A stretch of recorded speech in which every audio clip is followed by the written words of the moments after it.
when I raised an issue of opulence of some of the cabinet ministers, I was blasted. I was accused of being jealous. I was accused of not knowing how to do deals. Mr. Speaker, I was accused of coming to take tea and mandazi in parliament instead of going to Tanzania and other countries to broker deals, Mr. Speaker, which is very unfortunate. And I was just calling out, don't eat too much and vomit before the feet of Kenyans. As a former ambassador would say, Mr. Speaker.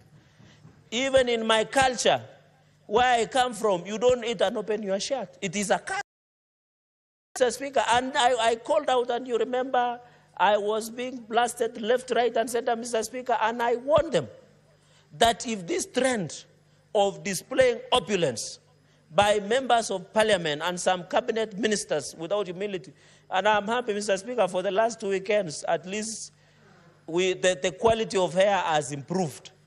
Because when choppers were crisscrossing, it was also affecting our agenda of climate change, Mr. Speaker, where people would fly in, land, reorganize the program of a funeral or a church service, speak, insult other elected leaders, Mr. Speaker, call them dimwits, call them fools, the way I was being called in Nandi last year, give out the money that God knows where they got it from, millions of shillings, and they fly away from the chopper, disrupting, Mr. Speaker, a social function for the next 1 hour or 30 minutes, Mr. Speaker, until they settle, Mr. Speaker.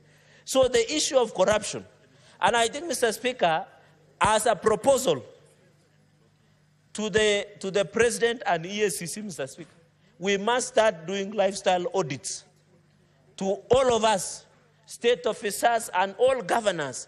Any person who is serving in a public office, we must do lifestyle audit. We must know, so that the reason Kenyans were on the streets, the reason Genz were calling us out, is because they are wondering, how can you contribute 20 million shillings in an Arambe, and yet they don't have even 100 shillings. They were wondering, the minister would be an Arambe counting millions of shillings, and the roads are not there, Mr. Speaker.